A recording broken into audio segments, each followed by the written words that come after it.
Laura and Pete sat in the departure lounge of Flight 3425 to Bali, holding hands. After all the preparations, it was nice to finally go through all the formalities. Laura closed her eyes. It was very early after a late night of sex. She needed this vacation. It was going to be a long year. Yes, 2 weeks of sun and sex. Just what the doctor ordered. Pete let go of her hand to pull his phone out of his pocket when he heard the message tone. That reminds me, Laura. Don't forget to put your phone in airplane mode. I didn't bring my phone with me. Pete was distracted looking at the screen of his phone. Laura was admiring his face when she saw it tense. What's the matter, Pete? Pete nervously handed over the receiver and she read, Peter, just touch that woman and you'll regret it for the rest of your life. God, Pete, you're a fool. You must have warned your wife. She knows. Laura joined Pete, looking around at all the visible faces in the lounge area. Impossible, Laura. I packed everything last night when she was in bed and put the suitcases right in the car. She almost killed me with sex when I finally got to bed, and this morning she kissed me. It can't be her. Must have gotten the wrong number, Pete. Pete, no, it mentions my name, see? Maybe it's your husband? Don't be silly. He has no idea. He thinks I'm going on a 2-week training course. Besides, how would he know your name and number? We've been incredibly careful. Absolutely no one knows about us. Whose number is it? I don't recognize anyone.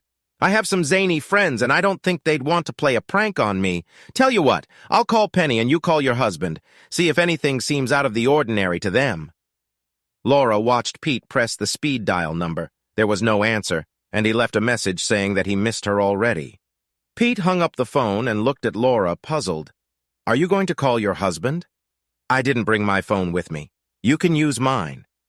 Laura started to reach for the Crawford phone, but then they both realized how stupid it was. For the first time, Laura began to regret the decision. Further conversation was interrupted by the call to board the plane. They stood in line together, but they were no longer comfortable holding hands in public. Laura noticed Pete scanning the passengers looking for familiar faces. Laura was vaguely amused by this. He continued his search as they walked to their seats. They took their assigned seats, and once seated, Laura intertwined her arm with his and rested her head on his shoulder. Why didn't you bring your phone with you, Laura? It's all part of my cunning plan. You'll be proud of me for it. I'll show you once we're in the air. Half an hour later, the plane gained altitude, and Laura pulled her laptop out of her bag. She started it up and went to a Word document. I have invested in our future lover. When my husband goes to bed tonight, he will find a letter from me. If he doesn't agree with what it says, we will lose nothing. And if he does, this trip will just be the beginning of a new life for both of us. Here is a copy. She handed the computer to Pete. My dear husband, I love you, and only you, and have loved you since we met 25 years ago. I look forward to spending the next 25 years or more with you. It is what I have always wanted and what I still truly desire. I love you more and more each day and have happily devoted my life to taking care of you and our wonderful children. With the exception of some visits to friends, I have asked for almost nothing for myself. I know that you love me and always want me to be happy and satisfied. Since we love each other, I want to propose to you. I have purposely approached it in such a way that you have 2 whole weeks to think about my idea. If we were to do it face-to-face, there would be a great danger of you becoming macho to me and saying something that we might not be able to get past. I can't take that risk. It's the same reason I left my phone there, so you can't contact me for the entire 2 weeks. I'm not on a work course and no one there knows where I am, so don't waste your time trying to contact me. Darling, you are a wonderful lover and I never tire of being in your arms. However, I miss arousing sex with other people so much that I risk incurring your wrath by doing what I do. Before you get too angry, just keep things in context. I'm going away for 2 weeks with a friend from work. I have never been unfaithful to you, and without your full blessing, I never will be. I propose the following.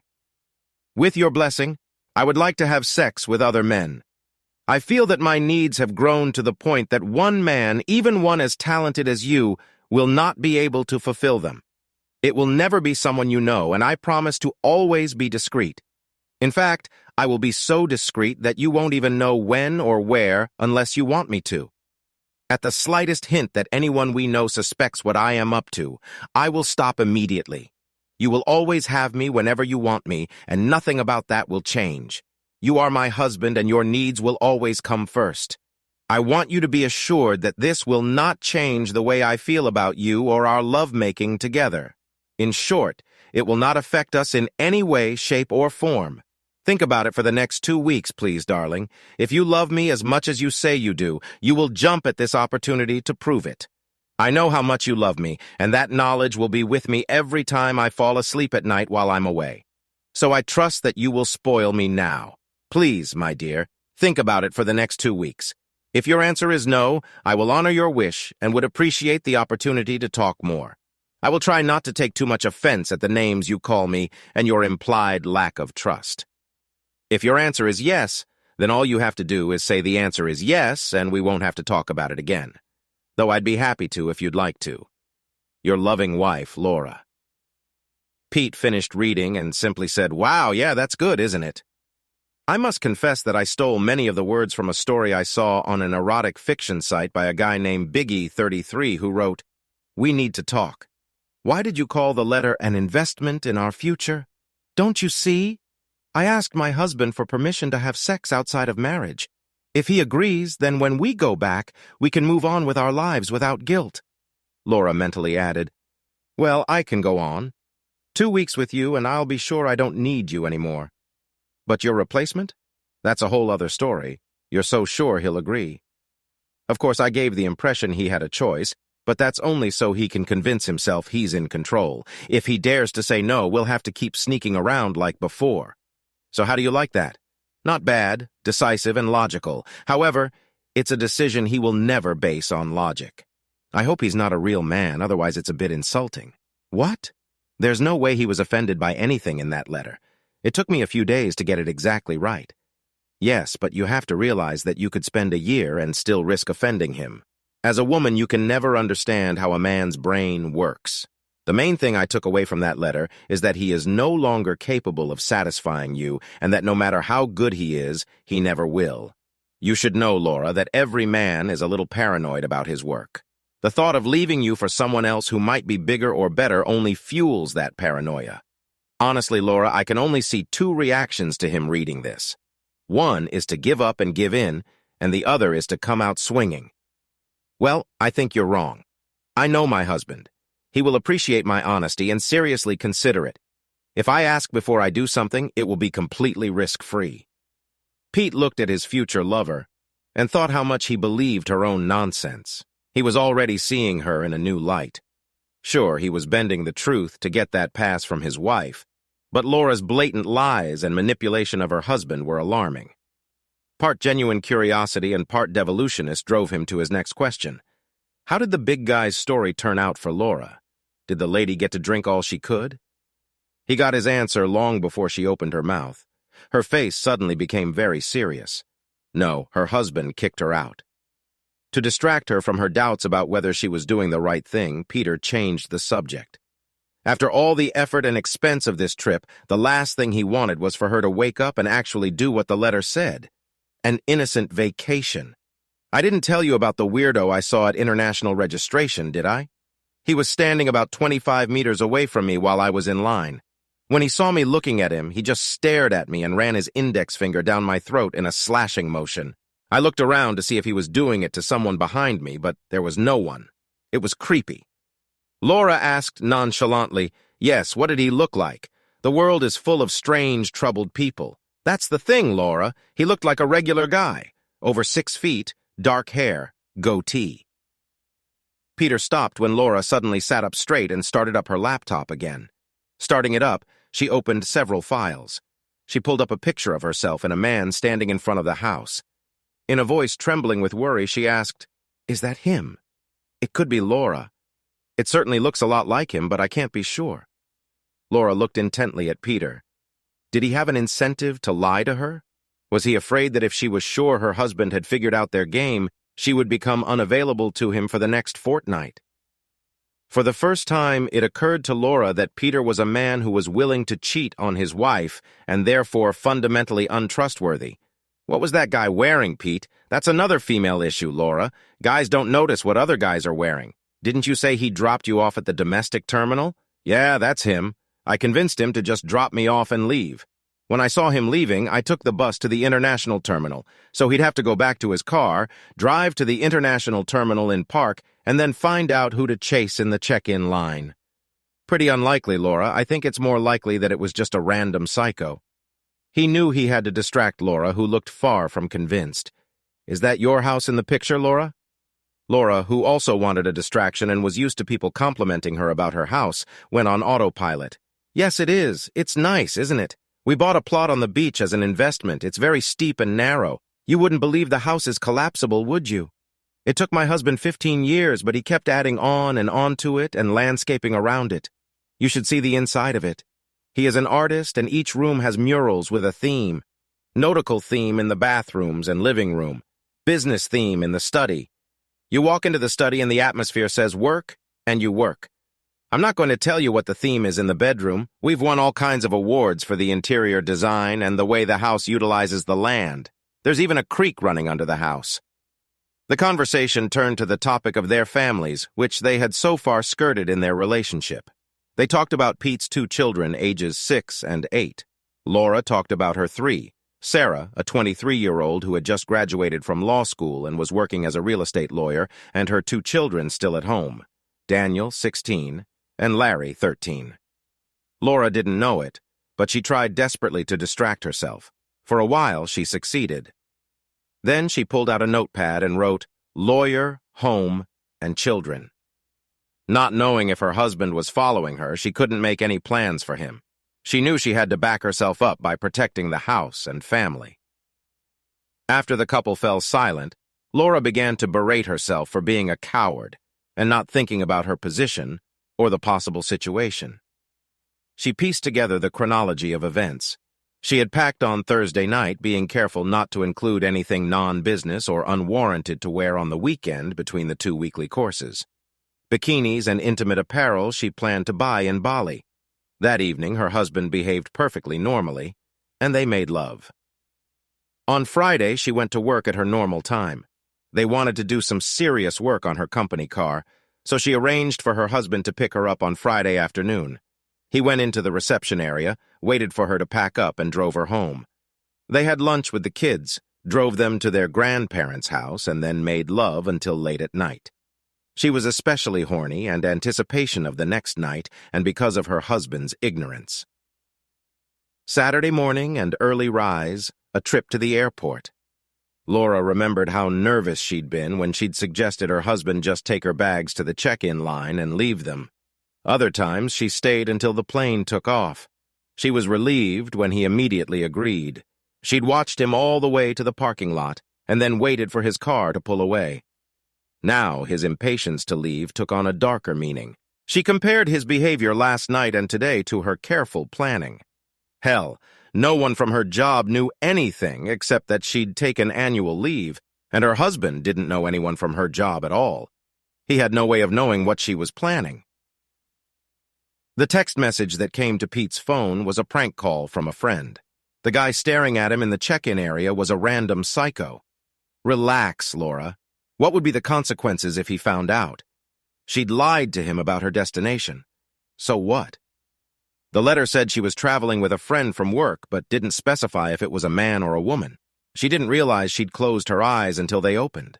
She imagined her husband knowing her final destination at the airport and realized how it would look to him. The deception would have to look like she had slipped away precisely to hide. That in itself was serious, but with some skill it could be defended. Combined with the contents of the letter, however, it was not in the slightest out.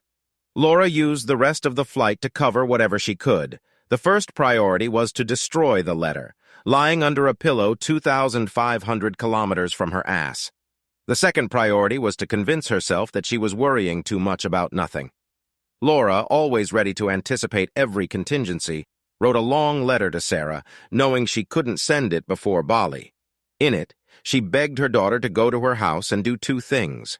The first was to take possession of her phone and switch it to Pete's number. She reasoned that she was embarrassed to tell anyone that she had forgotten it, and she had bought a prepaid phone for the trip. The second task was to retrieve the letter from under her father's pillow. She begged not to read it, as it was deeply personal. written between husband and wife. Mother and daughter were very close, so she knew she could trust her to not only follow the instructions, but to be discreet about it. As an addendum, Laura asked Sarah to acknowledge receipt of the letter and to further notify her that she had done what she had been asked to do. As soon as Pete and Laura got off the plane at Denpasar Airport, Laura sent an email and then, figuring her husband wouldn't check the caller ID, called him from Pete's phone. None of her calls were answered then, or during the hour it took to get through customs and get to their hotel. This had never happened before, and alarm bells were ringing in her head. Just before the cab pulled up to the hotel, Sarah called Pete's phone and confirmed that she had done as requested. Laura managed to dodge a few questions about what was going on. When Sarah asked if her father was okay, her answer horrified her mother. Her father had called to say that he had some things to think about and that he was taking the other children to his cabin in the country. Sarah was going to join them that evening. Laura asked her husband what he intended to do this weekend, and the answer, of course, did not include the cabin. Worse, the cabin was isolated from all 21st century modes of communication. Laura was so confused that she let her daughter make the call without further question. Chapter 2. Laura's husband has just cooked a barbecue dinner for his 3 children at the cottage. They are begging him to take them camping with him to get wallabies for their favorite campfire stew tomorrow. Sarah's sense as her father has been distracted since she arrived but doesn't press him. They sit down for a family meeting. Sarah started the conversation. Is it because of Mom, Dad? Yeah, she's been acting weird for months now, some kind of emotionally withdrawn. And yesterday and this morning I learned some funny things. The sense of horror that gripped the room was only compounded by the father's side that completed the statement. They knew him as a strong but jovial man who was rarely serious. They waited. Your mom told me she's going on a 2-week course overseas for work. All 3 children responded that that's exactly what she told them. Yesterday afternoon, she asked me to pick her up from work, so I did. Standing in the waiting room, I saw through the office glass that she was talking to a man in his office. Something about the way they were standing or looking at each other didn't seem right. She didn't come out for more than 5 minutes, and I wandered around the reception area. There's a wall hung with pictures of all the high-ranking people in the company. I recognized the guy she was talking to. His name is Peter Auer. I picked up his business card at the front desk. This morning I just couldn't sleep, so I went downstairs. I'm a little embarrassed to admit it, but I looked in your mother's purse.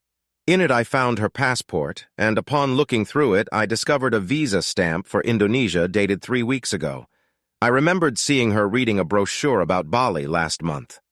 Their father paused and looked around the room, clearly contemplating what to say. Bali is in Indonesia and is not interstate. It is overseas. I didn't say anything to your mother. It's very serious to accuse someone of cheating without proof, especially someone you love unconditionally. Sarah intervened. We know, Dad. We were raised on your mom's values, remember? Never cheat, never lie, always treat everyone with respect until they lose that respect, and then just quietly walk away. Yes, that's why what happened this morning is so hard to understand, let alone talk about. The gloomy atmosphere in the room intensified. They gave my father as much time as he needed to gather his thoughts and decide what to say and how to say it. This morning, your mom asked me to just drop her off at the domestic terminal and leave. She said she was nervous about leaving you home alone for too long. Purely deliberately, I agreed and drove straight to the international terminal. I waited there near the check-in for flights to Bali and saw Mr. Peter Auer checking in. I hid and kept watching. 15 minutes later, your mother showed up and checked in as well. I was too stunned to confront her. Do you think? Yes, Sarah. I think your mother lied to us, actually, and went to Bali to have an affair with someone she works with. The father turned away, but it was obvious to all 3 of his children that he was in great pain. They had never seen the great man cry, and they were willing to pay almost anything they had just to avoid seeing his obvious pain now. One by one, starting with Daniel, they enclosed their father in an embrace. Sarah took the lead again. What are you going to do, Daddy? I just don't know, kids. I know that if she ever sleeps with another man, we're finished. Fidelity is the cornerstone of marriage, and any breach is unforgivable. If she hasn't and isn't sleeping with him, I still don't know if I can survive her cheating. So all I have done so far is send them both a message that if they touch each other, there will be trouble. That way I can put off deciding what to do until I have a chance to make a decision. Does that make sense?" Sarah nodded to everyone and then told him something he didn't know. "Mom left her phone at home, Dad. She wouldn't have gotten your message. I know how to get in touch with her. Do you want me to tell her to leave that creep alone?" "No, Sarah. I want her to answer for her own reasons. A decision made because of fear of the consequences is no decision at all. She has to have the right motivation. What number did she give you to contact her?" Sarah pulled out her phone and opened the long letter from Laura. She read the first 6 digits to her father, and he read the last 4 to her from a business card he pulled from his pocket. By this simple act, all 4 people in the room were convinced of the absolute veracity of his story. There was silence. "That's not all, Daddy. Mom asked me to get a letter for you from under the pillow at home." She reached into her bag, pulled out the offending letter, and held it out to him. Everyone waited for him to read it. He objected to reading it aloud once he knew what it said. Young Larry broke the impasse. "Dad, this letter is about our family. We have always made all the important decisions as a family. You have to tell us about it." Dave looked at his youngest son and realized he had never felt so proud. Here he was with his siblings at the center of the greatest crisis their family had ever faced, and he was handling it better than his own father. They were all coping. They hugged again, and then Dave started reading. He reread it 3 times, the second 2 times emphasizing the 3rd paragraph. Without the 3rd paragraph, it was a perfectly legitimate request from a wife to her husband, and, if taken at face value, a perfectly mature proposal. However, one sentence in the 3rd paragraph mocked the entire message. "I'm going away for 2 weeks with a friend from work. I have never been unfaithful to you, and without your full blessing, I never will be." One proven lie made the rest of the message suspect or just plain wrong. An hour-long mature argument resulted in their mother and wife evaluating motives that were remarkably close to the truth. When other solutions were discarded, an obvious conclusion was reached, and a course of action was determined. Depending on the answer to one question, their mother probably no longer deserved to be a member of their family. Dave did his best to stand up for the absent party. "Listen, children. If a crime was committed, it was against me as your mom's husband. You mustn't let it affect the way you feel about her." Once again, little Larry answered for everyone. "No, Dad. The moment she lied to all of us, she kicked herself out." Dave looked intently at his son. When he saw the protruding chin and serious eyes, he realized that the acorn had fallen not far from the tree. Chapter 3. Laura stunned Pete at the hotel reception desk by asking for a private room on another floor. She had booked it for 2 days with an option to extend and a request for a right of first refusal if the room was completely full. Pete checked into the hotel and looked questioningly at Laura. He was told to think about it, go to his room, unpack, and meet her in the lobby in 2 hours. He embarrassedly complied. They met at the appointed time. Peter didn't waste time thinking about it, but when he saw what Laura was wearing, he decided he wouldn't mind jumping on her bones. They'd been close for a month, but other than kissing and groping, nothing had happened. "What's wrong, Laura?" "Think about it, Peter. We arranged to come here together. You get a message on your phone addressed to you by name telling you that if you lay a finger on this woman, you will regret it for the rest of your life. This message came shortly after a man who looks like my husband made a threatening gesture in your direction. Are you with me? We drove here and my daughter informed me that my husband has been acting completely different than usual. For the last 3 hours, my husband has not returned my calls, which again is not in his nature. Pete wasn't stupid. He understood what all this could mean, but he didn't see or care what it had to do with him. I think there's an 80% chance my husband and my nose were here together. Don't ask me how he found out. I have no idea. I'm 100% sure that if he finds out we slept together, my marriage will be over. That's a price I don't want to pay. If I was 100% sure he knew, I would be on an airplane home by now. If I did, and he doesn't know, how the hell am I going to explain coming back so soon without telling an outright lie? We've been together 25 years. He'll recognize a lie in a second if he's on guard. I'm sorry, Peter, but we're not sleeping together until I get my husband on the phone and convince myself he doesn't know anything. Peter looked visibly disappointed by this statement. Laura realized that he was going to argue about it, so she waved him away. Peter, if you were my husband and you suspected that I had gone on a date with another man, how would you act? Easy. I'd hire a private investigator and get proof. Laura watched logic break through the filters of lust in his head. She was still annoyed that the seriousness of her situation didn't penetrate his thick skull. Did you try calling your wife again after you arrived? It caught his attention. Peter immediately looked around the dark corners of the hall, trying to see the camera. Okay, now you get it. Tonight and tomorrow I will sleep alone in my room. When my husband gets back from scrubbing and is able to call me, we'll work it out. In the meantime, don't come to my room, don't come near me unless it's a public place, and don't touch me. If my husband calls, do not answer or put the phone to voicemail. Find me as fast as you can. These are the numbers he'll be calling from. Now give me a friendly kiss on the cheek and we'll go our separate ways. Peter did as instructed, and then they both retreated to their rooms, looking around for surveillance. If either of them had bothered to look at the phone number that Pete's threat had come from, they would have realized that Laura was 80% already 100% victim. She just didn't know it yet. Chapter 4. 4 days had passed, and the long-awaited trip had not gone according to plan. They had to eat in the hotel restaurant and avoid all physical contact. Laura dragged Peter protesting to numerous clothing stores for outfits, and they even went on a day trip together on Tuesday. If they were being followed, it was by professionals. Laura insisted that they spend all their days together in case Dave called. On Monday, Laura bought a discarded cell phone and had Pete practice switching to it in case he got a call. Her stress level only went up a little. The school vacation had arrived, and it was possible that Dave had taken Danielle and Larry to the cottage for more than one weekend. However, Sarah not answering emails was a serious concern.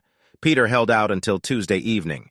He retired early, booked an extra room, got out of his room, made sure no one was following him, and had sex all night with one of the imported Japanese prostitutes. On Wednesday, Laura was so concerned that she stayed in her room all day and did some research on the internet. Research about divorce. Then she emailed her in-home attorney and asked him to confirm her assumptions about the outcome of a hypothetical divorce. She used him to handle all of the family's personal legal matters. She handled all such matters for the family. He responded that while it was not his expertise, he believed her assumptions were correct. 3 times a day, Dave and Sarah made phone calls and went unanswered. The 80% level began to approach 90%. Cut off emotionally from everyone she knew, she felt as lonely as she had ever felt in her life. She sent Sarah an email begging her to contact her. Dave didn't use email.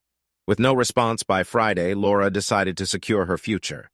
She asked her lawyer, who had all the necessary authorizations, to lock up the family finances. She transferred ownership of the only remaining vacant piece of land to a trust with Sarah and herself as trustees. Any of the signatories could access the trust. She transferred the bulk of the family finances into 2 separate trusts in the names of their minor children. Again, there were 2 trustees, but this time both signatories were required. The child in question and another. She wanted the second one to be herself, of course, but the attorney persuaded her to make him the child's legal guardian. It would be more secure that way, he assured her. Of course, the child's signature was useless until he turned 18. Assured that if the worst happened, she'd have control of the purse strings, and if it all turned out to be a storm and a teacup, she could undo the changes. Laura slept better than she had all week. On Saturday, within an hour of each other, 2 bombshells arrived. The first came with Pete, who came to her room against her instructions. Concerned that his wife was unresponsive, he contacted his brother and asked him to come to his house. The brother reported that he had done so. Pete's wife asked him where his brother wanted the divorce papers delivered. She called him at work and found out that he was not away on a business trip, but was on annual leave. Well, that explained how Dave knew about it. Peter immediately flew home to try and deal with the aftermath. Laura immediately contacted her lawyer and had him sign off on all the changes, escorted Pete to the airport, and moved into his vacated room. The second bomb was closer to home and much more destructive. She decided to check the 2 younger children's Facebook accounts. Nothing had appeared there since she'd left, no clues as to what they had been up to, and no responses to requests to contact her or otherwise acknowledge her existence. This time, there was a new message on Larry's account. It was announcing to all comers that his mother and father were getting a divorce. "No!" screamed Laura in an empty room away from her family. What the hell was David doing? Divorce was followed by conversations, arguments, and explanations. Yeah, even sometimes followed by humiliation. Kids? So she was the main breadwinner in the family and worked hard. It was inevitable when Dave dropped out after high school and kept her in college.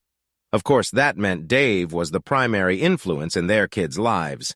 But this shit had gone too far. She prayed, offering prayers to any god who might hear her, that she'd get the signs right and stop her and Pete's plans before they came to fruition. If that didn't happen, Dave would soon have an incontrovertible private investigator's report saying nothing had happened, and now that Peter was gone, nothing would. As she cooled down, she began to think rationally.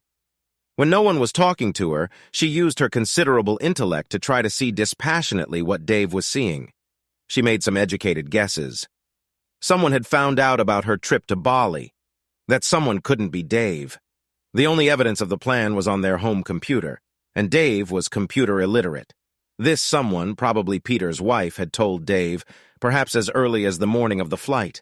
All he could know was that she had lied about the destination and was traveling with Peter. Unless the letter, if Sarah had ignored her instruction not to read the letter, if Sarah had shared its contents with her father, Laura quickly pulled out the letter and read it with her eyes fully open. It took 3 attempts, each accompanied by a rapid heartbeat. Point 1, simple statement of facts, no questions asked. Point 2, preparation to start twisting the truth, but otherwise facts. Point 3, part truth, part complete lie, and now he could know it. He was a wonderful lover, but she was tired of being in his arms. It was obvious to her, and if he'd seen the letter, it was obvious to him. His private investigator's report would show that having a friend here was inappropriate, and having a male friend her husband knew nothing about was inappropriate. In the cold light of rationality, she realized that if he had sent her this letter with an outright lie, everything else would immediately come under suspicion. Consequently, her assurances of fidelity would be useless. If she went back to the beginning, her saying that he was a wonderful lover would also be under suspicion. Suddenly, she realized what his main problem was. Peter was right. She had called into question Dave's entire belief that he was satisfying her. His ego would be badly wounded. But she hadn't betrayed him. The private investigator's report should confirm that, at least as far as this trip was concerned. Naturally, he could assume she'd started fornicating even before this trip, but Laura already had a plan in place to counter such an opinion. When had the private detective started the surveillance? If the moment they first checked into this hotel, they should have already known that the private room idea was a thing. Laura thought too many unknowns. The 4th paragraph, which had seemed so thoughtful and loving when she'd written it, was now assuming it was all a lie, just empty garbage. So was the whole letter if you looked at it in hindsight. It had turned out to be a complete lie. Laura really hoped he hadn't seen it. Conclusion. If he hadn't seen the letter, she had some pretty fancy work to do. If he had, she suspected no amount of subterfuge would do any good. The irony of the situation almost brought a smile to her face. Her only savior at the moment was the private investigator's report, proving that nothing had happened in Bali. Laura hoped the private investigator was good, but took comfort in the fact that he was so good that she hadn't noticed him, even knowing of his presence. Laura mentally kicked herself. Why had she done that?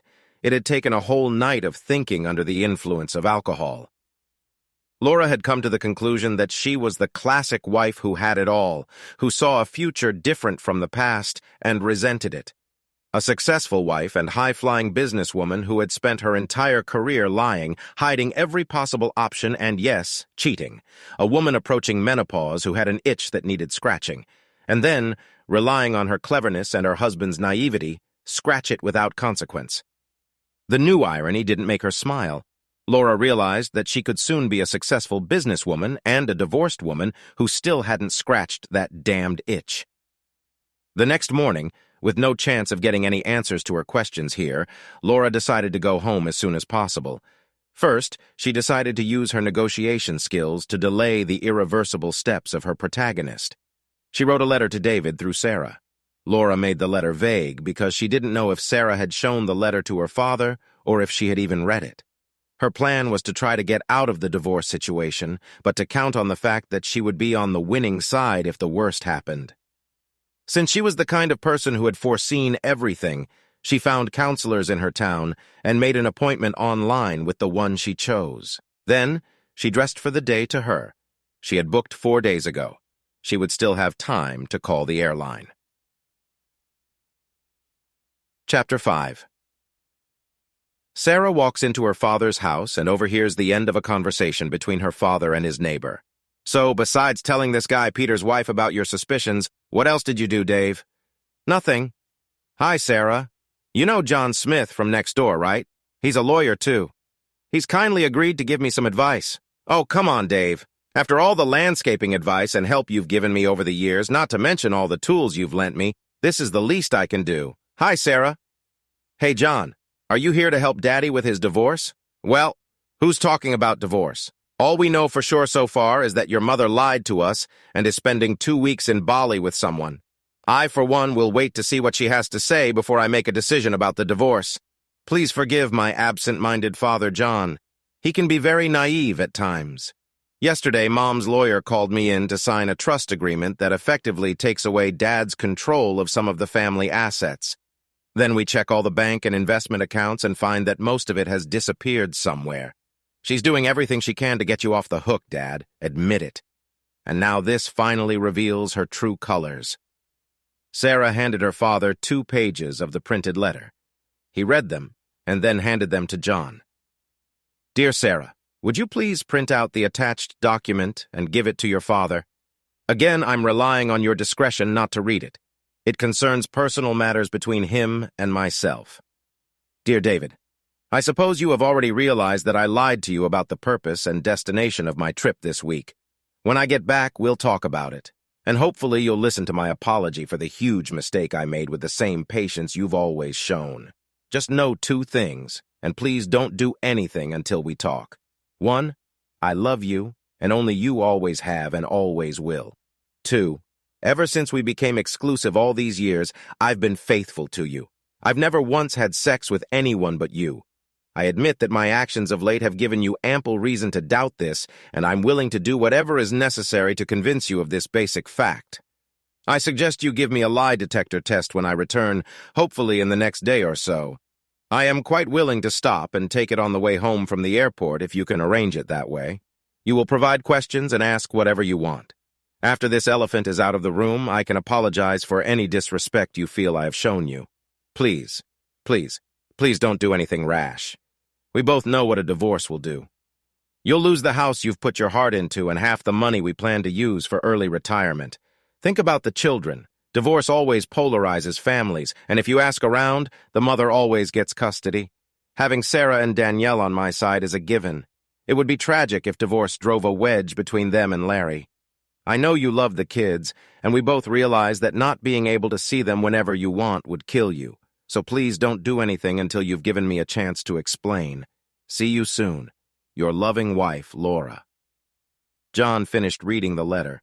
If it wasn't for what we know she was doing behind the scenes, it would have been really compelling, emotional material. "What do you mean, John?" "Dave, you have to realize that in my work I see all sorts of tricks. This one is pretty common. Your wife decides she wants out of the marriage. She looks for a replacement, finds one, and decides to take her for a test drive during a 2-week vacation. I think it's called an affair on the road. Normally, if she decided he was the one, she'd come back and quietly move all the assets out of your reach and then file for divorce. The really smart people poison the relationship between innocent parents and their children first, like Laura started doing with Sarah. Writing a letter portraying you as a wimp that Sarah was allowed to find is one of the most subtle things I've ever seen. The best way to win in a divorce is to deal your partner a complete blow. Limit their access to good advice, that is. Leave you penniless and then make your children choose who to go with. In this case, the choice will be between a mother's welfare in the family home and a broke father living in the slums. Surely there must be another explanation. I can prove it. Contact 3 of the best divorce attorneys in town. The one or ones who refuse to take your case are already representing her. I bet she gave all three of them an upfront fee to keep you out of the case. If you go broke and get a better lawyer, this bluff has a better chance of working. What's the bluff? This whole letter is a bluff, Dave. Her lawyer must have already told her that getting custody of kids as old as yours isn't as easy as it used to be, especially since you have a good chance of being considered the primary caregiver. Dave, the purpose of this letter is simple. She wants you to stop doing anything while she finalizes preparations for the ambush. Her problem is that you found out about her plan before it was fully worked out. When her plan is finalized, she will want the divorce finalized as soon as possible. Certainly before Larry turns 14 and can decide which house he wants to live in. You can expect her to force you to see a counselor. In this country, the courts will only grant a divorce if you have lived apart for 12 months or if a counselor says the marriage is irretrievable. Expect her to pick a counselor and intimidate you. Threats at the end are common for women to instigate divorce these days. Dave excused himself by asking John who the best divorce lawyer in the area was. Dave called, gave his name, and asked for an appointment. He was told they could not accept his case. Dave didn't realize that the best divorce attorney in town had a lot of cases, and he told his secretary not to accept any new ones yet. Dave went back to the break room.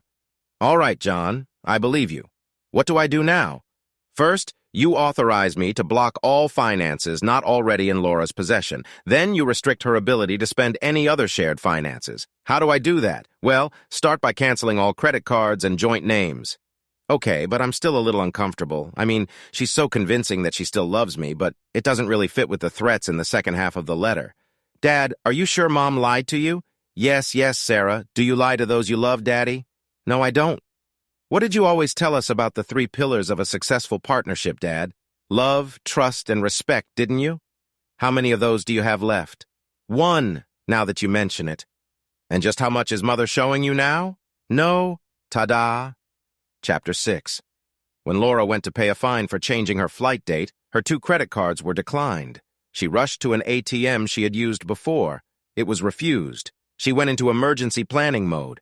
Hotel and meals had been paid for in advance, so she wouldn't starve to death or be thrown out on the street. She had a few hundred in traveler's checks just in case, but it wouldn't be enough.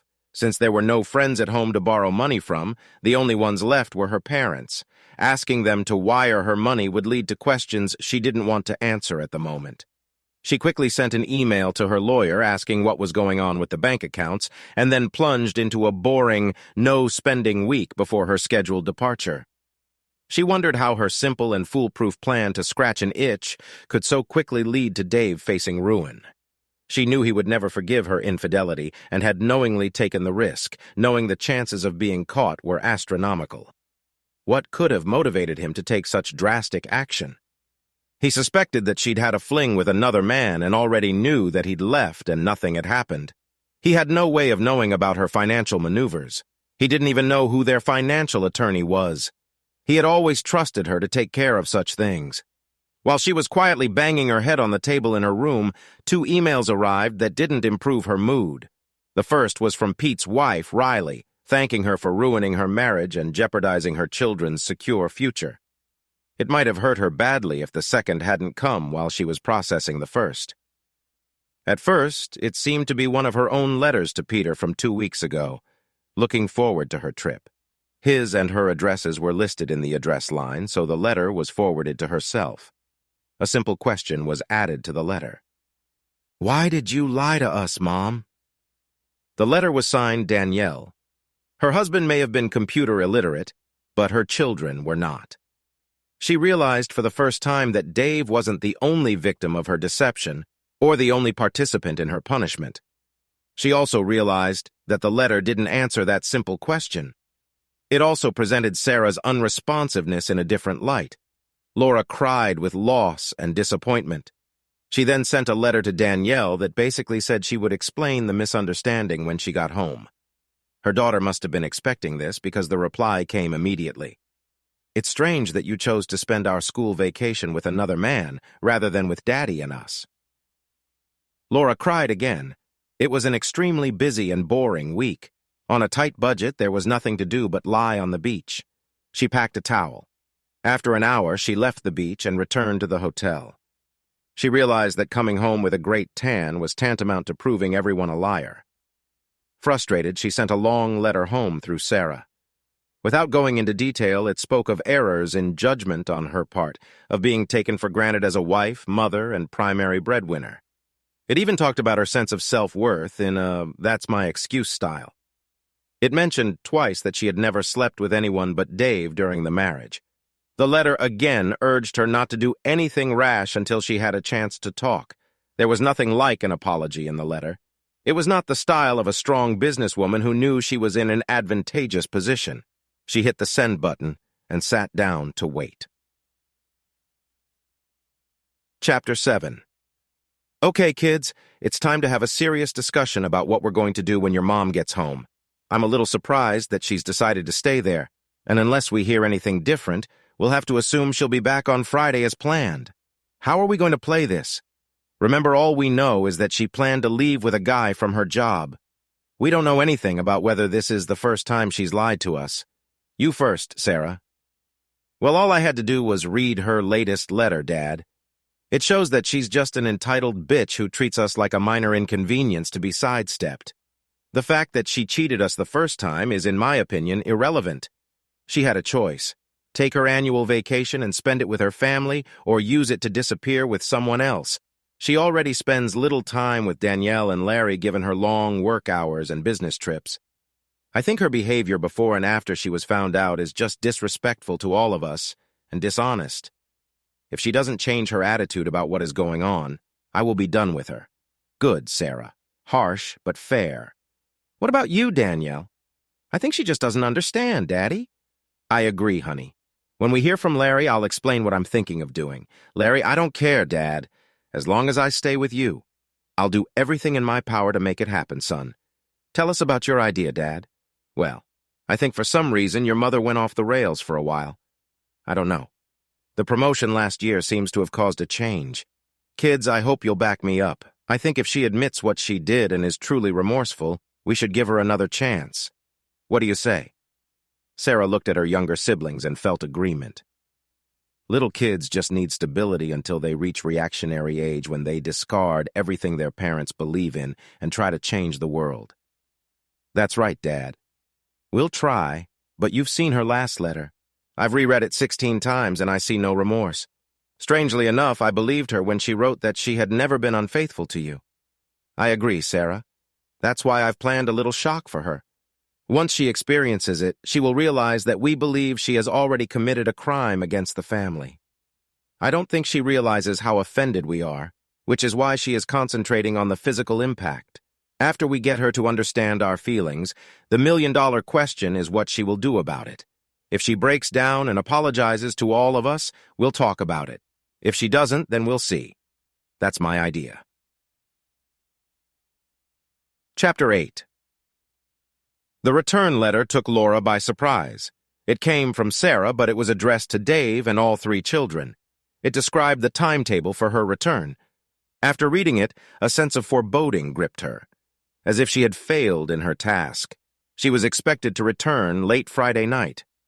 The letter said she had an appointment with a polygraph examiner and indicated that all 4 rebels were taking the questions. After the test, she was put up in a motel for 2 nights so she could mull over her answer. Anytime after noon on Saturday, she could request a meeting to discuss the family's future. Laura resented being ordered around, but for now she decided to play along with their little game. One thing was certain. As soon as she ate her humble pie, she would be in for a serious beating. People needed to know who was boss. Relieved, she relaxed a little. She was glad that her offer of a lie detector had been accepted. It was the surest way to convince Dave that she had kept her vow. She knew that if she could convince Dave, the rest would fall into place. What questions would he ask? He knew her behavior in Bali, that was a given. The main question he would ask would be, had she done anything with Pete before Bali? If he asked the direct question, have you had sex with Peter or anyone else other than your husband? She would be at home. She feared he might ask more insidious questions, such as, have you always behaved in a manner befitting a wife? And then she would be on shakier ground. She hadn't had sex with Peter in the strict Bill Clinton-like sense of the word. Then there was Michael before Pete. They hadn't had sex either, but only because Mike had chickened out at the last minute. Laura realized it was a mistake to anticipate the questions too much. She knew that polygraphs relied on indicators such as heart rate and sweating. By taking the questions at face value, she risked raising her stress level and causing a false positive reaction. However, she practiced answering her simple-minded husband's implied questions anyway. Generally relaxed, she went to the airport at the appointed time. She had deliberately not told anyone what time her flight was arriving. Under the pretext that everyone would be busy with work or school, she insisted on a cab. The family couldn't be in the domestic terminal when she arrived at the international terminal, right? Coming out of customs, she couldn't help but compare the way she had arrived to the way she had envisioned it. Instead of purring like a contented kitten, she arrived with a begging bowl in her hands. After the cab ride, she sat in the polygraph waiting room for an hour until one of the technicians led her into the room. He outlined the basic procedure for the pre-test questions to calibrate the equipment to her physiology. Then the technician pulled out a folder and frowned. "Oh, right, that's the one." Laura blushed slightly. Knowing the nature of the questions, she realized that the operator would soon guess her recent history. "Mrs. Brown, the questions I have a rather unusual format. Instead of the usual list of questions, they are in the form of a flowchart." "Eh?" "Yeah, I've seen that once or twice before. There's an initial question, and then depending on the answer to that question, a choice of what to ask next. It slows things down a bit, but it doesn't affect the validity of the tests, I assure you. Are you ready? Ready as I've always been." The operator went over the 8 calibration questions, then paused to open the file again and read. Question 9. 2 weeks ago you went to Bali with the intention of having extramarital sex with Mr. Peter Ower? Yes. The operator looked at the polygraph readings and made a note. Then he looked at the file. Laura was not surprised by the question. She braced herself for the next one. Would it be a question about whether she had actually had sex with Pete and Bali, or a question about whether she had had sex with Pete before going to Bali? She hoped like hell that the question would be asked in a form that she could plausibly deny. To the simple question, "Did you have sex with Peter Ower?" she could answer no and walk on by. Please keep it simple. The technician closed the file and began taking the paper out of the machine. "Thank you, Mrs. Brown. I have an email address to send the report to. You may go to say Laura was stunned as a vast understatement. What the hell does that mean? What, just one question? Yeah, an unusual one. I've only seen this once before, and I know that guy was trying to get his point across. I think whoever wrote those questions was too." "Your husband?" Laura nodded automatically. "What did he mean by that, because I don't understand? I assume your husband means to say that he doesn't care at all if you had an affair in Bali. He just wants to confirm that you intended to do it. He's saying loud and clear that your intention to have sex with this guy from Peter is enough for him. Good luck, Mrs. Brown. There are business cards for a couple of good divorce lawyers on the reception desk." Laura left the room in a daze. She had based her entire defense, her entire learning process, on convincing her husband that she had not slept with anyone else. Lacking professional merit, she had no idea how offended he was by her dishonesty and simple intentions. Frustrated and angry, Laura made her final mistake. Ignoring the opportunity to go somewhere else to allow time to make a rational decision, she jumped into a cab and drove home. In her opinion, it was now a true battle of wills. The competitive instinct kicked in. Dave had fired the first shell, and now it was her turn to return fire. The cab dropped her off at the entrance to her neighborhood. Sitting in the car on the opposite side of the street, Dave, Daniel, and Larry looked sadly at each other as they watched the furious woman head toward the former family home. They were grateful that they had made all the provisions last night. The last thing Dave wanted was to be abused in front of the kids. It would definitely be bad for their health. They made it to the room they had booked for Laura, checking to make sure their phones were turned off. Chapter 9. There was no word from Laura until Monday. The hope that she had used the time to think rationally was faint, but it was there nonetheless. The last hope collapsed when late Monday night, Dave received a letter from Sarah. It censured him for his low tactics of sicking the children on her. It spoke of an emergency family court hearing her attorney was organizing to decide temporary custody of Daniel and Larry. Playing on John's predictions, it also informed her that she had set up an appointment for them to meet with a psychologist the next day. It called for a family meeting on Wednesday night. Laura pondered over the weekend and, as usual, came up with a plan that she felt covered all the bases. The first thing was to try to save the marriage that Dave seemed to have written off. That meant seeing a counselor, a female one, of course, to maximize the chances of her explaining her train of thought to her husband. Second, family sessions to explain her actions to the children. Third, of course, court to make sure she will be on the winning side if the worst happens. Laura was already in the counselor's room when Dave arrived just in time for Tuesday. He immediately liked the woman in her 40s, dressed like a 60s woman. Chairs were arranged facing the counselor, but more than an arm's length apart. After introductions, during which Laura was Laura and Dave was Mr. Brown, the aging hippie invited Laura to go first. Laura explained the history of their marriage and then laid out the facts as she saw them. She was a faithful wife and mother until for some reason she went off the rails, lied to her family, and had a date with another man. There was no sex, as her husband's observation of her showed, but the intent was there. While leaving, she was stunned to learn that her credit cards had been canceled. She regretted what she had done, and her most sincere wish was to simply put the episode behind her and move on with her marriage to David. The counselor looked at Dave. Firstly, I would like to say that I am speaking on behalf of myself and our children. My children's main complaint is that their mother lied to them, used 2 weeks of her annual vacation, which is 6 months to go off on her own, and left her phone number so that she could not be contacted in case of an emergency.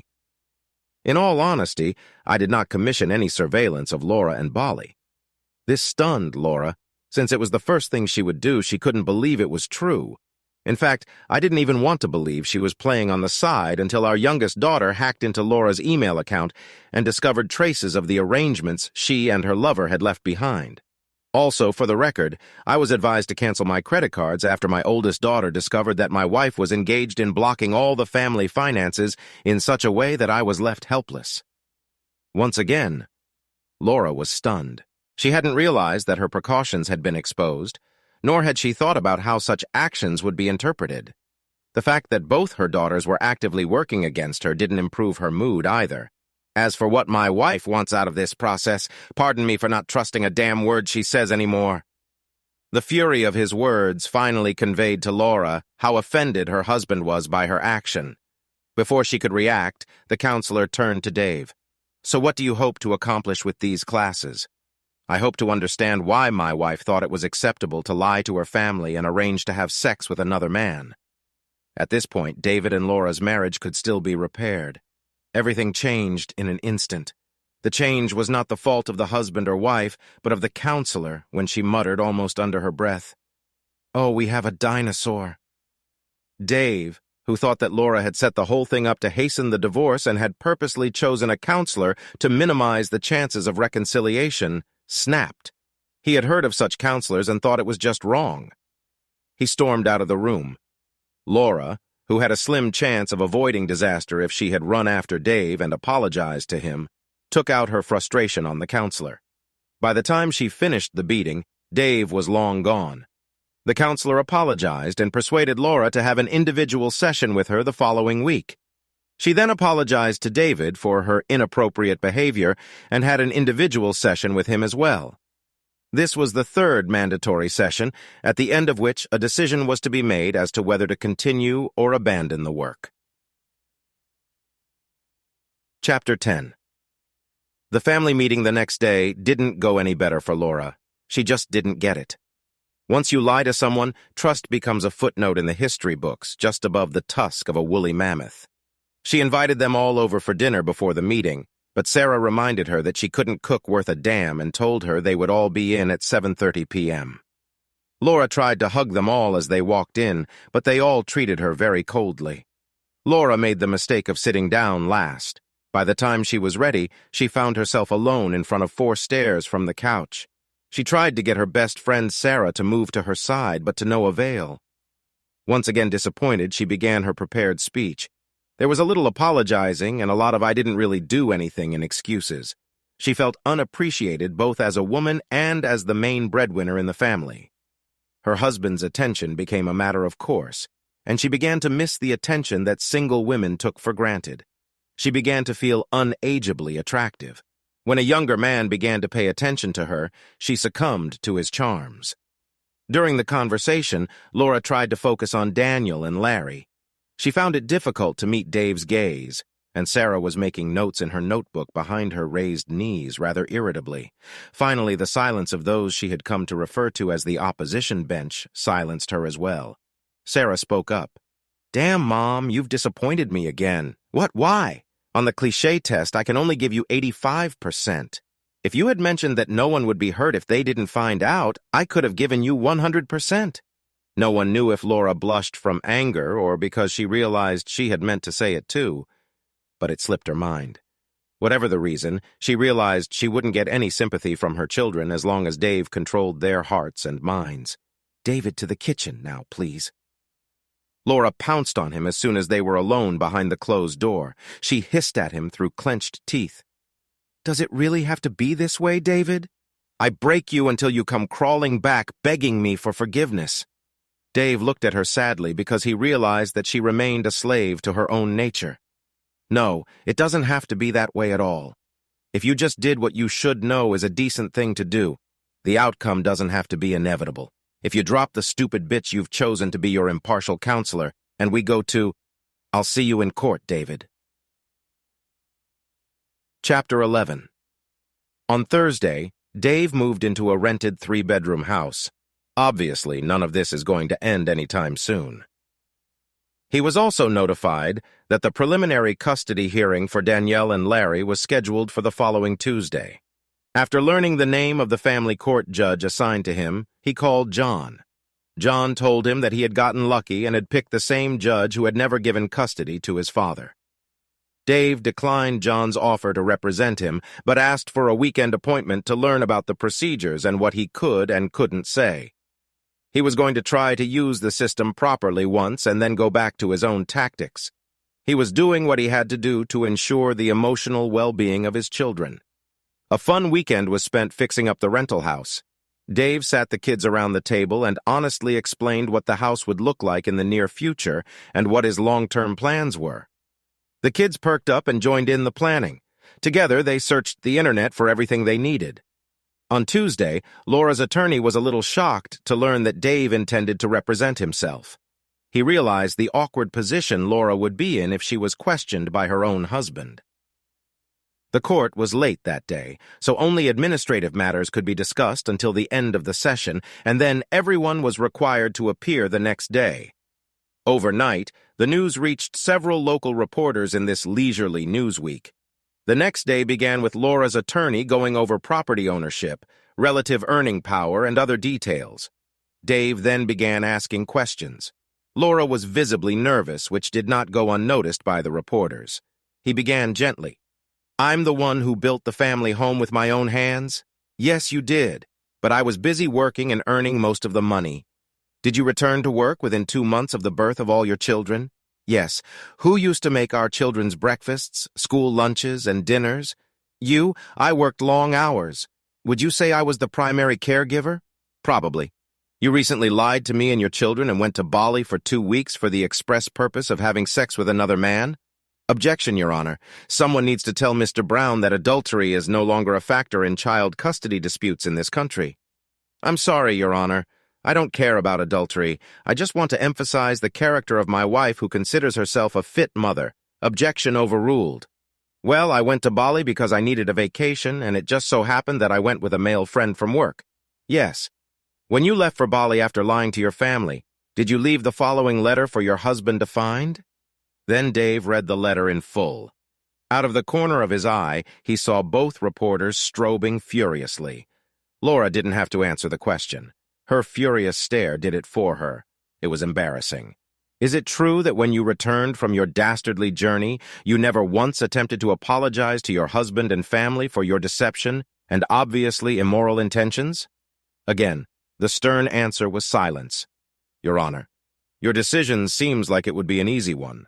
I am the primary caretaker of my minor children and always have been. They should be awarded to me along with the house I built and in which they have lived most of their lives." I have never cheated on my wife or told her and the children any blatant, damaging lies, and I demand that she retract this. She has shown by her actions that she cannot influence my children." Dave took his seat with his back to Laura. Her angry eyes tried to burn holes in the back of his head. The judge was fully awake and made her ruling immediately. The gist of it boiled down to the fact that countless studies had shown that in the event of a divorce, the children were always better off living with their mother. According to her decision, temporary custody and living in the family home would go to Laura. Laura smiled smugly. Dave remained neutral. This was exactly what he had expected after his conversation with John. He stood up. "Your Honor, let me address the court. I would like to call attention to your own decisions in Harper v. Harper, Smith v. Smith, Fulton v. Fulton, and others too numerous to mention where you awarded custody to the primary caregiver." Receiving no response from the judge, Dave proceeded to cite 3 scientific papers refuting the notion that children are always better off with their mother. "What are you getting at, Mr. Brown? I was just wondering, Your Honor. Can a man with a penis win in your court?" The judge looked intently at Dave. He stared back, dumbfounded. Then she declared the case closed and scheduled the next one. The reporters were frantically writing. Dave walked over and gave them copies of Laura's letter. Then he walked out without looking back. Laura's lawyer walked over and congratulated her. She didn't feel like celebrating.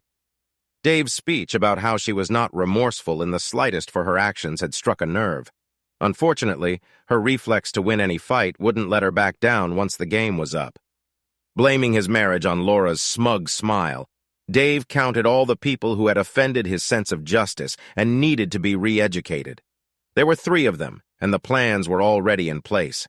He had already consulted with Sarah to get a second opinion and made the changes she suggested. In fact, one of her suggestions was much better than what he had envisioned. He returned home and, through a friend in the federal government, delivered a letter to the president of the federal court outlining his accusations of bias against one judge. He then waited for Danielle and Larry to return from school. They readily agreed to his request to spend at least the next 2 nights with their mother. He then handed them the equipment for the second phase of his plan. 2 newspaper articles published the next day spoke unflatteringly of both Laura and the judge. Dave cut them out and emailed them to a friend of a friend. Chapter 12. Wednesday afternoon, Laura thankfully made it home on time. Daniel and Larry were there, but made it clear that this was done in protest. When they deigned to answer her questions, they limited themselves to the bare minimum of words. She had to ask them to make the school lunches for the next day. It had been so long since she had done that, it had slipped her mind. Not finding anything suitable in the cupboards, she ended up giving them money for the canteen. She got home at 4 p.m. to change for her 5 p.m. solo counseling session. At the session, she laid out her conditions for taking Dave back. This took half the session. The counselor spent the rest of the time going over the history of their marriage. Laura confessed to 2 inappropriate liaisons before Peter, one with a work colleague and the other with a neighbor. She emphasized that with all 3 friends, there was no actual sexual intercourse, failing to mention that in the first 2 cases, it was not by her choice. She expressed genuine bewilderment as to why Dave was so offended by her actions since nothing had happened. The counselor promised to check with her husband about the terms, but warned that reconciliation was unlikely, given that Dave's objections seemed to be based on dishonesty and intentions rather than actions. The session with Dave the next day was short, abrupt, and a little intimidating.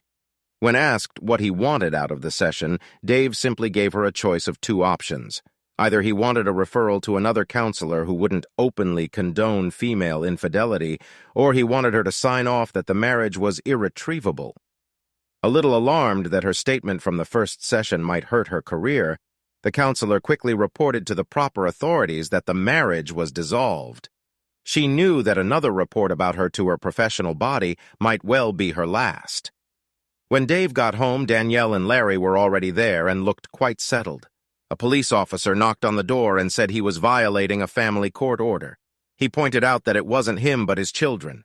The only way to evict them was by force, and that would be considered assault. The policeman asked the children to come with him, but they refused. He left to get instructions. No sooner had he returned than Laura burst into the house. "David, I've already told you it doesn't have to be like this.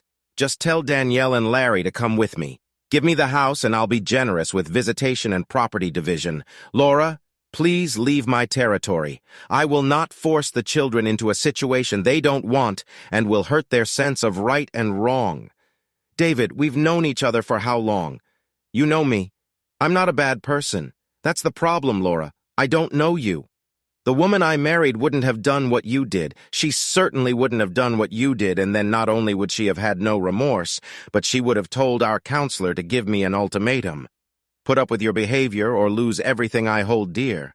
Certainly not after I found out in counseling yesterday that before Peter, you had tried to have relationships with 2 other men. Tell me, Laura, what did I do to deserve what you did to me, and what are you going to do now?" The realization that the counselor had let her go down the river made Laura blush. Guilt prevented her from taking out her anger on Dave. The bitch counselor was another matter entirely. She was the one on whom all of Laura's anger was now focused. She's not allowed to tell you that. Dave did not comment on this statement either explicitly or implicitly. Laura ran away in a rage. Dave went and erased the tape recorder that Daniel had put in Laura's purse before the counseling session and retrieved afterward. He was sure that righteous justice was about to visit the counselor, and he was right. 3 days later, the counselor received word that her services were no longer required. 1 downside, 2 to go. Children's services arrived on Saturday morning, but left disappointed when it became apparent that the children would only leave if they were forcibly dragged outside screaming and kicking. "They made the mistake of trying to apply logic to a highly emotional situation," said Chief Officer Larry. "The courts have decided it's better for you to live with your mother. So the courts were wrong. Neither Daniel nor I want to live with a liar who hurt our father." That was the end of it. Laura spent the next week trying to get all 3 children back on her side. Eventually, they refused to return her calls and immediately deleted her emails and phone messages. She tried to talk to Dave, but as soon as he realized the conversation did not include an apology, he ended it. Finally giving up, he hired John as his divorce attorney. He also went to see Sarah's boss to confirm the advice she had given him. At the end of the next week, he found out through Sarah that Laura was going on another business trip for the entire next week. He took a week's vacation and did a phenomenal job helping the children after school and during work hours. Laura found out exactly what the attempt was when she arrived home the following Friday. She pulled into the driveway and marveled. In front of her was a beautifully landscaped lot with a hanging pool. There was a brick garage, too. All that was missing was her beautiful, award-winning home. Her collapsible palace had been dismantled. In its place stood a lone, very damaged building. Apparently, it had been bought at one of the insurance write-off auctions after being damaged in transit. In a daze, she opened the door and realized Dave had made an effort to replace the locks. All of her clothes, some of her furniture, and all of her personal belongings were there. She was torn between rage and deep sadness. For a while, the sadness won out. On the floor, right in front of the door, was a copy of the title deeds. She read, "Land and dwellings at address in the address." She realized that she had been cleverly duped. The land belonged to her, and there was indeed a dwelling on it. She called her lawyer to confirm that nothing could be done about the house, and then, after some thought, called her financial advisor to modify the only financial agreement she had made that could be modified at this point. It concerned a trust into which a vacant piece of land had been transferred. She was told that Sarah had already exercised her right and had transferred all the documents into her name only. Laura's last act before she finally lost her mind was to curse her own arrogance when she thought all 3 children would side with her. Then she realized that the rest of her family had turned against her. Dave were stealing her house. The kids were not supporting her. She was very close to realizing the enormity of her crimes, but unfortunately, self-pity turned to anger again before the connection was fully made. She sent a letter to all 3 children. "Do you really hate me that much?" A lonely reply came back. "We don't hate you. You always knew I would do whatever was necessary to protect our family. It's just unfortunate that you put me in a position where I have to protect them from you." Signed, Dave. Laura gathered her personal belongings, then went and checked into the motel. She drove there through Sarah's neighborhood to make sure the modules of her old house were neatly lined up, waiting to be placed and plugged in. On Monday, she received Dave's divorce filing at work. He apologized for getting her there, but explained that he didn't know where else she could be. She spent the next hour trying to read between the lines of an agreement that at first glance seemed generous. It gave her 100% ownership of the jointly acquired property, which, given that most of the other assets were locked up, was the vast majority. Several items of expense had to be deducted from the value of the property. These included the cost of airfare and a hotel room in Bali. A note explained that these were the amounts Dave believed Laura had stolen from the marriage. Also deducted were the cost of the divorce and the cost of unraveling her financial fraud, including half of the expected interest on the money put into a trust for the next 2 and 5 years, respectively. She requested that the children be placed in the custody of whichever parent they chose. For the sake of unity, if Danielle or Larry chose the other parent, Larry, as the youngest, would make the decision. Family unity was paramount. Laura called her financial advisor and asked what the chances were of her revoking the 2 trusts in the children's names and was told, none. He did his job well. Through a divorce lawyer, she tried to get another counselor appointed. But since the first one had already agreed to the marriage, it was impossible without Dave's consent. When she demanded such consent through the attorney, Dave reminded her that he had already suggested another counselor a few weeks earlier and had been turned down. Now that Laura seemed to be guided only by the prospect of her imminent destruction, it was too late. Laura signed the contract, realizing it was the best she would ever get. Since the family court had surely awarded her custody of Danielle and Larry, she would receive the assets pledged in the trusts of the 2 minor children as their legal guardian. That meant she would lose only the value of the second parcel of land. Once all the I's and T's were dotted, the divorce went quickly. The lawyer assured her that they would be assigned the same family court judge since they were now under her jurisdiction, and she had a reputation for being very biased. The lawyer usually advised his male clients who confronted her to give up and save their money, knowing that her vengeful plan was on track, that she would win and Dave would be left destitute. Laura relaxed. She wondered if Dave's pride would allow her to crawl back in which case she would be magnanimous but with conditions, or if he would resign himself to beggary. Chapter 13. Having regained her confidence, Laura walked into court a month later. She was met by an anxious lawyer. He pointed to a woman in a suit in the front row of the public gallery. "You see this woman? I went to law school with her. I hear she works in the office of the chief federal judge now. Something's going on, and I don't like it." He was clearly agitated, and it infected Laura with nervousness. The judge opened the hearing by announcing that this was her last case as she was taking early retirement. She didn't seem happy about that. Then the lawyers began. Laura objected to Dave's demand that Laura be charged all legal fees. He suggested that Laura pay Dave's costs and vice versa. John disagreed, pointing out that he was acting pro bono for Dave. From that point on, things went downhill. John painted an accurate picture of the couple and their relative merits as guardians. There was little Laura's attorney could do. He seemed to regret trusting the judge's protocol and not preparing much factual evidence. The case lasted all morning and was clearly one-sided. Once again, the judge ruled, often glancing at the costumed woman in the audience and speaking as if she had a mouthful of broken glass. She said that the facts of the case were simple and that Dave, as primary caregiver, was awarded custody. She even congratulated him on the generous offer he had made to Laura for the division of property and hoped that he could raise the children well on the share he had accepted. There was insincerity in her voice the whole time. Laura was so shocked that she missed the final clang of the judge's gavel. She returned to her lonely one-bedroom apartment and wondered which bus had hit her.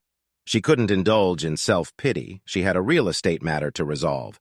In anticipation of a financial decision, she put her old house up for sale. It was a steep, uncomfortable neighborhood, suitable only for a very specific house, and the price she had agreed to set for it was very low. Unless someone replicated her old house exactly, even the landscaping would have to be abandoned. It had been spectacular before, but only because of Dave's ingenious design. This afternoon was settlement time. She wanted to hand the title deeds to the new owners herself and wish them to enjoy the house as much as she had. She was disappointed when the man present announced that he was just an agent for the new owners. They would be here soon if she wanted to wait. When Laura saw David's car driving 4 trucks with her old house in a crane behind them, she decided to leave. At her new place, she looked at the meager check in her hand, all she had gotten from the train wreck she had turned her successful life into. Still slightly dazed, she wrote in her thought journal that a friend had recommended to her to help her cope. She took a red felt tip pen and wrote in big, bold letters, "Next time you get an itch, go to a goddamn pharmacy. Next time you mess up, apologize, damn it, you're twice as smart as you think you are." About 8 weeks after she was due, Laura left to have some humble pie. She bought a bottle of champagne to congratulate the new homeowners when she arrived. The end. What do you think, dear reader? Perhaps some good advice at the end? I have some more that you can take or leave. When 2 people invite a third person to solve a problem, whether it's a counselor, a well-meaning lawyer, or the neighborhood guy, they give up control of their own destiny. If possible, solve your own problems yourself and always treat your loved ones with dignity and respect. I don't know if the following saying applies to Australia or not. Be careful of the toes you step on today. They may be holding the ass you'll have to kiss tomorrow. Since the above was not a continuation of an American story, it was written in Australian, or as we call it, strine. For those who don't want to look up unfamiliar terms in an Australian dictionary, I'll tell you that a stream is a stream, and to go to scrub is to leave town. Australians are an irreverent race who do not automatically respect authority. This fact is often blown out of proportion by our politicians who take themselves too seriously. In fact, some of our most prominent politicians have been some of the biggest lyricans in the past. In the 70s, we had a prime minister called Gow, pronounced Gough Whitlam. During an interview, he was pressured by an aggressive journalist who wanted him to state where he stood on the abortion debate. Like many politicians, Gough wanted to keep his personal views on this highly controversial debate private, but she pressed him. He finally snapped and gave her his opinion during a live interview. "Madam, I am in favor of abortion, and in your case, I would make it retrospective." He jumped 20 points in the opinion polls. "I apologize for my absence, but I'm currently in prison. I love reading stories about heroes of the past, and I recently read a story about a little Dutch boy who saved the day by sticking his finger in a dam. I'll spare you the details, but I was so impressed that I tried to do it myself. With good behavior, I should be out in about 6 months.